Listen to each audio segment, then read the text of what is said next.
بسم اللہ الرحمن الرحیم۔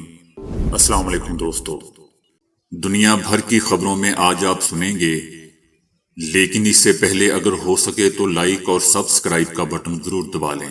شکریہ۔ عالمی جنگ کا خطرہ، نیٹو نے روس کے خلاف اپنی فوجی تیاری شروع کر دی۔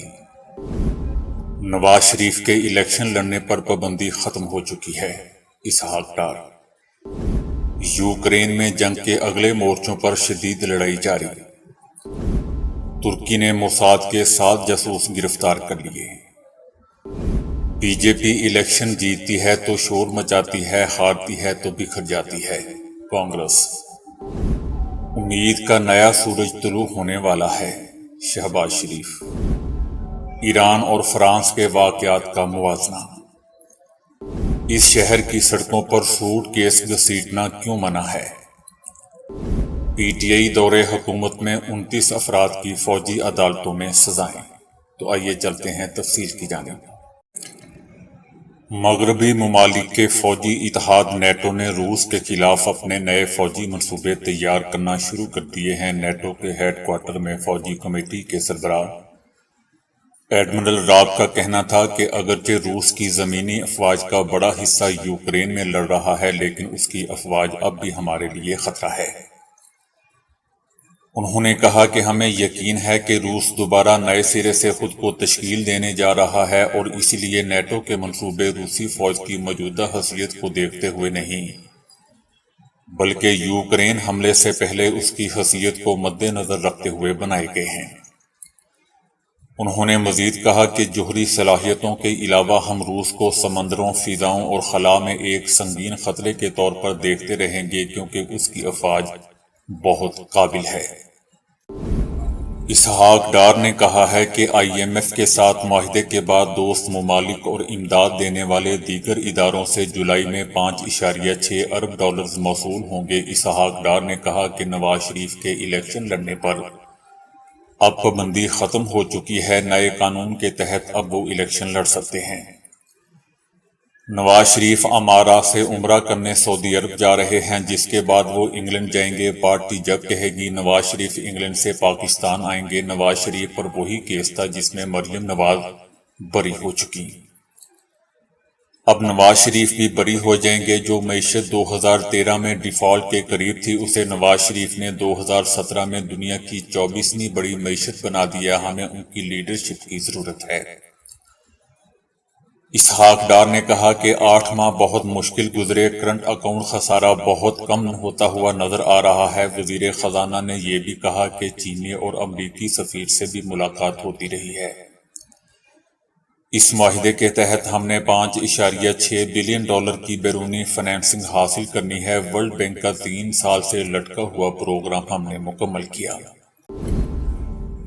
یوکرین میں جنگ کے اگلے مورچوں میں شدید لڑائی جاری رہنے کی خبر دی گئی ہے۔ یوکرینی افواج کو روسی فوج کی جانب سے سخت مزاحمت کا سامنا ہے۔ روسی فوج ریموٹ سے کنٹرول کیے جانے والے دھماکہ خیز مواد کا جال بچھا کر یوکرین کی فوج کی پیش قدمی کو روکنے کی کوشش کر رہی ہے، اور ریزرو فورسز کو تعینات کر کے اپنی دفاعی لائنوں کو مضبوط کر رہی ہے۔ یوکرین نے یوکرین کے مشرقی کی جانب سے 4 محاذوں پر روسی افواج کی پیش قدمی کا اعتراف کیا ہے۔ یوکرین کی فوج جنگ کے مختلف محاذوں پر اب تک ہزاروں فوجیوں سے ہاتھ دھو چکی ہے۔ ترکی کی خفیہ ایجنسی نے ملک میں سرگرم اسرائیلی موساد کے جاسوسی حلقے کا پردہ فاش کرنے کا دعویٰ کیا ہے، جس کے نتیجے میں اب تک 7 ملزمان کو حراست میں لیا جا چکا ہے۔ ترک میڈیا کی سرکاری رپورٹ میں بتایا گیا ہے کہ ترکی کی نیشنل انٹیلیجنس آرگنائزیشن نے استنبول پولیس ڈپارٹمنٹ کے یونٹ کے تعاون سے 56 کارندوں کے ایک جاسوسی حلقے کا پردہ فاش کیا ہے، جو مبینہ طور پر اسرائیلی خفیہ ایجنسی موساد کی جانب سے جاسوسی کر رہے تھے۔ کارندوں کی کل تعداد میں سے 7 کو حراست میں لے لیا گیا ہے، جنہوں نے مبینہ طور پر موساد کے لیے کام کرنے کا اعتراف کر لیا ہے۔ یہ افراد ایک بڑے نیٹ ورک کا حصہ ہیں، جس کی نگرانی اسرائیل کے شہر تل ابیب میں مقیم موساد کے 9 کارندے کر رہے تھے، اور بین الاقوامی سطح پر کام کرنے کی اہلیت رکھتے تھے۔ جاسوس کرندوں جن کا تعلق مشرق وسطیٰ کے مختلف ممالک سے ہے، انہوں نے جاسوسی کے مختلف حربے استعمال کیے، جن میں نگرانی، وائی فائی نیٹ ورکس اور جی پی ایس کے ذریعے گاڑیوں کی نقل و حرکت پر نظر رکھنا بھی شامل تھا۔ کانگریس نے بی جے پی کو ہدف تنقید بناتے ہوئے کہا ہے کہ بی جے پی جب جیتتی ہے تو زور و شور سے بولتی ہے اور جب ہارتی ہے تو ٹوٹ پھوٹ کا شکار ہو جاتی ہے اور لڑکھڑا جاتی ہے۔ حال ہی میں اختتام پذیر اسمبلی انتخاب میں ہارنے والی بی جے پی نے ابھی تک ریاستی اسمبلی میں اپنی اپوزیشن لیڈر کا اعلان نہیں کیا۔ یاد رہے دوستو کہ 20 جولائی کو پارلیمنٹ کا اجلاس شروع ہوگا اور 11 اگست کو ختم ہوگا۔ کانگریس منی پور تشدد، راہل گاندھی کی نااہلی، بالاسو ٹرین حادثہ سمیت دیگر ایشوز پر حکومت کو گھیرنے کے لیے پوری طرح تیار بیٹھی ہے۔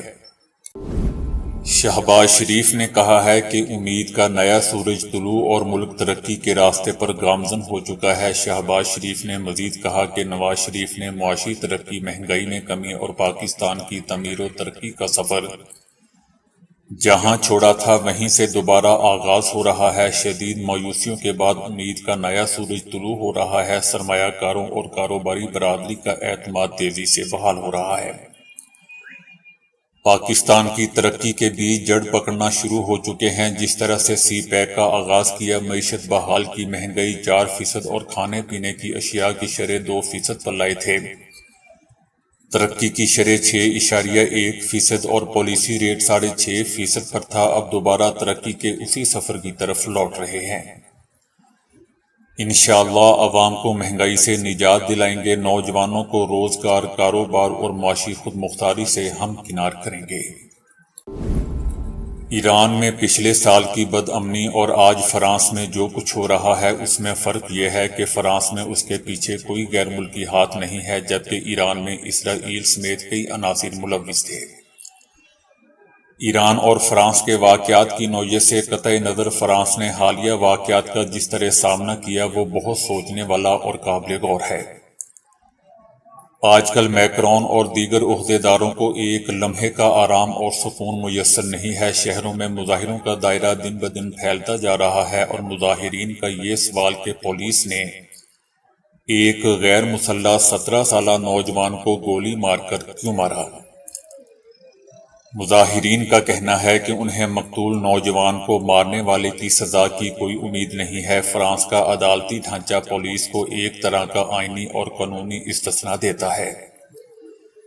یہ قانون پولیس کے خلاف کسی بھی سنگین سزا سے روکتا ہے، چاہے یہ ثابت ہو جائے کہ پولیس کا جرم جان بوجھ کر کیا گیا تھا۔ فرانسیسیوں کو یقینی طور پر مارسیلی کی حراستی مرکز میں پولیس کے ہاتھوں مارے جانے والے نوجوان ایڈم کے بارے میں 2016 کا تلخ تجربہ یاد ہوگا، جس کو مارنے والے آج بھی پولیس کے محکمے دندناتے پھر رہے ہیں اور بغیر کسی پریشانی کے اپنے واضح جرم کی کم سے کم حقیقی سزا کو برداشت کیے بغیر ملازمت کر رہے ہیں۔ ان دنوں فرانسیسی پولیس حکام کھلے عام کچھ مظاہرین کو جو دکانوں کو لوٹتے ہیں، شہریوں پر حملہ کرتے ہیں اور عوامی مقامات اور گاڑیوں کو آگ لگاتے ہیں، انہیں وحشی قرار دیتے ہیں اور کہتے ہیں کہ یہ حرکتیں بلا جواز ہیں۔ گزشتہ سال دوستو موسم خزاں میں جب ایران میں بد امنی اپنے عروج پر پہنچی تو فرانسیسیوں نے عوامی مقامات کو آگ لگانے کی بدصورتی پر بات نہیں کی۔ سب کو یاد ہے کہ میکرون نے اپنے ان الفاظ میں جو اس کے احمقانہ فریب اور اناڑی جوش سے اخذ کیے گئے تھے کہ وہ ایرانی قوم کی خواتین انقلاب کے ساتھ کھڑے رہیں گے۔ ایران میں ہونے والے فساد کے وقت فرانسیسیوں نے دوسرے مغربی کھلاڑیوں کے ساتھ مل کر ایران میں بد امنی کو جاری رکھنے کے لیے ایڑی چوٹی کا زور لگایا اور ایران میں جاری تخریب کاری اور داخلی تشدد کے احساس کو ابھارنے کے لیے ہر ممکنہ کوشش کو انجام دیا۔ آج فرانسیسی اپنے ملک کی نظم و ضبط کی بات کرتے ہیں، لیکن ایران میں پچھلے سال کی بد امنی اور آج فرانس میں جو کچھ ہو رہا ہے اس میں فرق دوستو یہ ہے کہ فرانس میں اس کے پیچھے کوئی غیر ملکی ہاتھ نہیں تھا، بلکہ ایران میں اسرائیل سمیت کئی عناصر ملوث تھے۔ اگر عدالتی نظام اور پولیس کی توہین کرنا جرم ہے تو فرانسیسی سینیٹرز اور میکرون کے حکومتی عہدیداروں نے ایران کی سڑکوں پر ایرانی پولیس اور سیکیورٹی فورسز کے درجنوں اہلکاروں کی شہادت کے مجرموں کو ہیرو کیوں قرار دیا؟ آج فرانسیسیوں کو بہت سے سوالات کے جواب دینے ہوں گے۔ انہیں یہ بتانا ہوگا کہ وہ کسی ملک کے اندرونی خلفشار میں آزادی کے دفاع کے نام پر مداخلت کیوں کرتے ہیں۔ فرانس کی سڑکوں پر موجود مظاہرین فرانسیسی پولیس کے کھلے جرائم سے تنگ آ چکے ہیں اور اس کے خاتمے کا مطالبہ کرتے ہیں۔ فرانس نہ صرف حقیقی جمہوریت اور آزادی سے میلوں دور ہیں، بلکہ وہ ابھی تک اس مقام تک نہیں پہنچا ہے جہاں وہ انسانیت اور انسانیت کے کم سے کم معیار پر پورا اترنے کا دعویٰ کر سکے۔ کروشیا میں یورپ کے ایک پرفضا شہر کی تنگ گلیوں میں پہیوں والی سوٹ کیس کے شور سے پریشان لوگوں کی شکایت پر سوٹ کیس لے کر گزرنے کی پابندی عائد کر دی گئی ہے۔ کروشیا قدرتی نظاروں اور رنگ برنگی حسین عمارتوں کی وجہ سے دنیا بھر میں مشہور ہے۔ یہاں سالانہ لاکھوں سیاح آتے ہیں اور جاتے وقت اپنے سوٹ کیس گھسیٹتے ہوئے نکلتے ہیں۔ یہاں کی تنگ گلیاں اینٹوں پر مشتمل ہے اور ناہموار ہیں۔ جب پہیے ان اونچے نیچے راستے سے گزرتے ہیں تو اس سے شور پیدا ہوتا ہے۔ عوامی شکایت پر شہر کے میئر نے نیا قانون پیش کیا ہے جس کے تحت تنگ گلیوں سے پہیوں والے سوٹ کیس لے کر گزرنا ممنوع ہے۔ اس کی خلاف ورزی کرنے والے پر $288 جرمانہ ہوگا۔ سیاحوں کو اب شہر سے باہر ایک مقام پر اپنے سوٹ کیس جمع کرانے ہوں گے۔ ایک اندازے کے مطابق گزشتہ سال یہاں 2,90,000 سیاح آئے تھے اور ایک رات گزرنے والوں کی تعداد 7.5 لاکھ نفوس سے بھی زائد تھی۔ تحریک انصاف کے دور حکومت میں 29 افراد کو فوجی عدالتوں سے سنائی گئی سزاؤں کو سپریم کورٹ میں چیلنج کر دیا گیا ہے۔ کرنل انعام الرحیم کی جانب سے دائر کی گئی درخواست میں عمران خان، جنرل قمر جاوید باجوہ، جنرل فیض حمید اور چاروں صوبوں کی ہائی کورٹس کے رجسٹرار کو فریق بنایا گیا ہے۔ سپریم کورٹ میں دائر درخواست میں موقف اختیار کیا گیا ہے کہ پی ٹی آئی کے دور حکومت میں 29 شہریوں کو فوجی عدالتوں سے دلوائی گئی سزائیں ختم کی جائیں۔ ان حضرات نے اختیارات سے تجاوز کرتے ہوئے خلاف قانون شہریوں کو اغوا کیے رکھا۔ 29 شہریوں کو غیر قانونی طور پر سزائیں سنانے پر ان حضرات کے خلاف کارروائی کی جائے۔ کرنل انعام الرحیم کی جانب سے دائر درخواست میں مزید کہا گیا ہے کہ پاکستان آرمی ایکٹ کے تحت سزائیں پانے والوں اور زیر التوا مقدمات کا ریکارڈ عدالت میں پیش کرنے کا حکم دیا جائے۔ درخواست کے مطابق ایک شہری کو 2020 میں سزائے موت، ایک کو 20 سال قید کی سزا سنائی گئی۔ دیگر ملزمان کو فوجی عدالتوں نے 5 سے 10 سال کی سزائیں سنائیں۔ بھارت کی ریاست اتر پردیش میں ایک دلہن نے دولہے کی نظر کمزور ہونے پر شادی سے انکار کر دیا۔ جمال پور گاؤں سے تعلق رکھنے والی دلہن ارچنا کی شادی بنشی گاؤں کے شیوم نامی شخص سے طے پائی تھی۔ بارات آنے کے بعد دلہن اور اس کے رشتہ داروں نے دیکھا کہ دلہا مسلسل چشمہ پہن کر رکھے ہوئے ہے، جس پر انہیں اس کی نظر کمزور ہونے کا شک ہوا۔ اس دوران دلہن اور اس کے خاندان کے لوگوں نے دولہے سے مطالبہ کیا کہ وہ بغیر اینکوں کے اخبار پڑھ کر دکھائے۔ دلہا بغیر چشموں کے اخبار پڑھنے سے قاصر رہا، جس پر دلہن نے شادی سے ہی انکار کر دیا۔ دلہن نے موقف اپنایا کہ دولہے کے گھر والوں کی طرف سے اس کی نظر کمزور ہونے سے متعلق پہلے آگاہ نہیں کیا گیا تھا۔ دلہن کے خاندان والوں نے دولہے سے دیا گیا تمام جہیز واپس کرنے کا مطالبہ کیا، جو اس نے ماننے سے صاف انکار کر دیا۔ بعد میں جہیز واپس کرنے سے انکار پر دلہن کے رشتہ داروں نے اس کے گھر والوں کے خلاف FIR درج کروا دی۔ دوستو، سمجھ نہیں آئی کہ گلاسز کا شادی سے کیا تعلق؟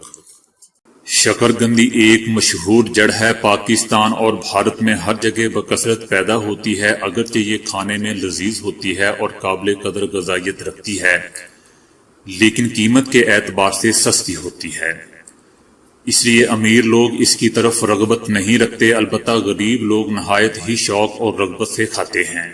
شکرقندی بظاہر نشاستہ اور شکر کا مجموعہ ہے، در حقیقت یہ چیزیں شکرقندی کا جزو اعظم ہے، لیکن اس میں دوسرے لطیف اجزاء بھی پائے جاتے ہیں، چنانچہ اس میں وٹامن A کافی مقدار میں ہوتے ہیں۔ اس کے علاوہ فولاد اور بعض دیگر معدنی اجزاء بھی کیمیائی تجربہ کرنے پر اس میں ملتے ہیں، لہٰذا شکرقندی بدن کو توانائی بخشنے والے غذائی اجزاء کا مجموعہ ہے۔ غذائیت کے لحاظ سے یہ آلو پر فوقیت رکھتی ہے۔ اگرچہ غریب لوگ خصوصاً دیہات کے رہنے والے اپنی غذائی کمی کو پورا کرنے کے لیے اسے شوق سے کھاتے ہیں، لیکن اگر اناج کی کمی کے زمانے میں شہروں کے لوگ بھی اسے کھائیں تو اس سے اناج کی کمی کے مسئلے کے حل میں مدد مل سکتی ہے۔ شکرقندی کو عموماً پانی میں ابال کر کھایا جاتا ہے۔ ابالتے وقت اس میں صرف اتنا پانی ڈالنا چاہیے جو اس کے گلنے کے لیے کافی ہو، ضرورت سے زیادہ پانی میں پکانے سے لذت کم ہو جاتی ہے۔ جب شکرقندی گل جائے تو برتن سے نکال لیں اور شکرقندی نیم گرم کو چھیل کر کھائیں، بالکل ٹھنڈا کر کے کھانا مناسب نہیں ہے۔ پانی میں ابالنے کے علاوہ شکرقندی کو بھون کر بھی کھاتے ہیں، جس کا طریقہ کار یہ ہے کہ شکرقندی کو نہایت گرم ریت میں یا گرم راکھ میں دبا دیا جائے۔ جب شکرقندی پک جائے تو نکال لیں اور چھیل کر کھائیں۔ اس میں شک نہیں کہ اس طرح بھونی ہوئی شکرقندی نسبتاً زیادہ لذیذ ہوتی ہے، البتہ ابالنے کے مقابلے میں اس طرح بھوننے میں زیادہ تکلیف کرنا پڑتی ہے، جو ہر گھر میں آسانی سے نہیں ہو سکتا۔ بعض لوگ شکرقندی کا حلوہ بنا کر بھی کھاتے ہیں۔ یہ حلوہ بدن کو تقویت بخشتا ہے۔ اس کا بنانے کا طریقہ کار یہ ہے کہ شکرقندی کو باریک تراش کر خشک کر لیں۔ اس کے بعد اس کا آٹا بنا لیں۔ روزانہ صبح کے وقت 1 چھٹانک یہ آٹا لے کر 1 چھٹانک دیسی گھی میں بھونیں اور 3 چھٹانک چینی شامل کر کے حلوہ تیار کر لیں۔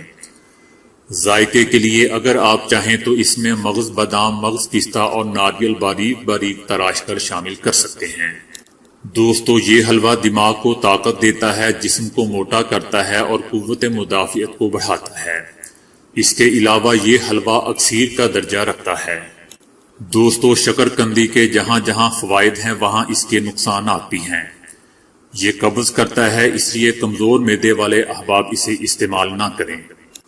پیٹ میں بعض اوقات افارہ پیدا کرتی ہے، جسم کو موٹا کرتی ہے، دفتری کام کرنے والوں کے لیے مناسب نہیں ہے۔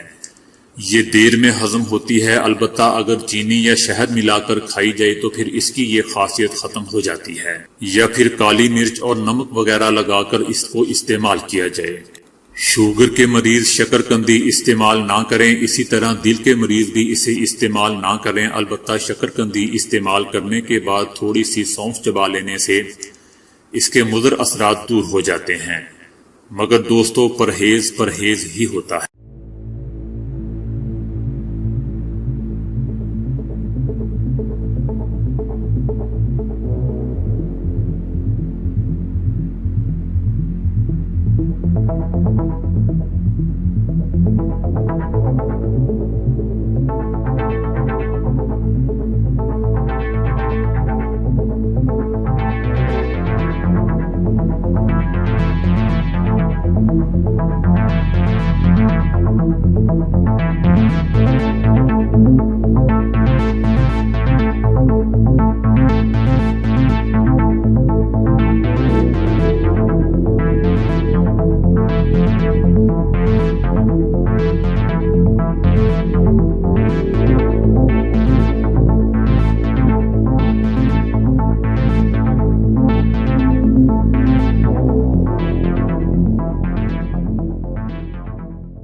تو دوستو، ابھی کے لیے اتنا ہی۔ ویڈیو کو لائک اور شیئر کرنے کا بہت بہت شکریہ۔